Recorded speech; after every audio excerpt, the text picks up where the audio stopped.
இன்றைக்கும் கர்த்தர் உங்களை திட்டல. இன்றைக்கு ஆண்டவர் உங்களை திட்டல. அவர் உங்களை திட்டுகிற தேவன் கிடையாது. அவர் உங்களை கடிந்து கொள்ளுகிற தேவன் கிடையாது. நீங்கள் செய்கிற பாவத்தின் நிமித்தமாக உங்களை அவர் வெறுத்து ஒதுக்குகிற தேவன் கிடையாது. மாறாக அவர் என்ன தெரியுமா செய்யறாரு? வேதம் சொல்லுகிறது, யோவான் எழுதின சுவிசேஷம் 18வது அதிகாரம் 22, 23 ஆகிய வசனங்களை நீங்க எடுத்து பார்க்கும் பொழுது இயேசுவானவர் என்ன செய்யப்பட்டாராம்? He was slapped, the Bible says. அவரை அறைந்தார்கள் என்று வேதம் சொல்லுகிறது. இன்னொரு வசனம் பாருங்க, மத்தேயு எழுதின சுவிசேஷம் 26வது அதிகாரம் 67ஆம் வசனம் சொல்லுகிறது, he was buffeted என்று பாருங்க. Slapped and buffeted.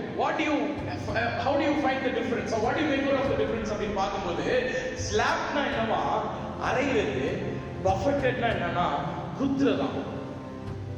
கையை விரிச்சு அடிச்சா அது ஸ்லாப், கையை முறுக்கிட்டு அடிச்சா அது என்னது? buffeted. இயேசுவானவர் என்ன செஞ்சாங்கன்னா இந்த ரெண்டு விதமான அடியும் இருக்கு. இன்றைக்கு பலார கண்ண அரைஞ்சா கண்ணத்துல என்ன ஆகும்?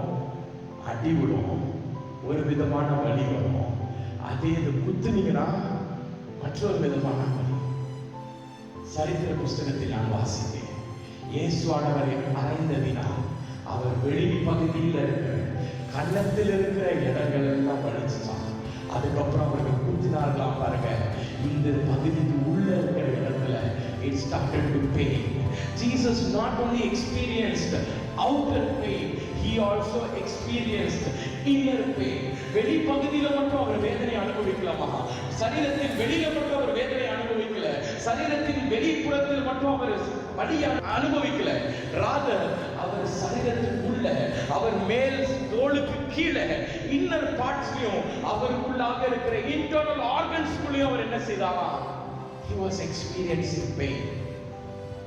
இன்றைக்கு உங்கள் நிமித்தமாக, உங்கள் மீது அவர் வைத்திருக்கிற அன்பின் நிமித்தமாக, உங்களை அவர் எதுவும் சொல்ல முடியாமல், நீங்கள் செய்யும் பாவத்திற்கு உங்கள் தண்டனை கொடுக்க கூடாமல் அவர் ஏற்றுக்கொள்கிறார்.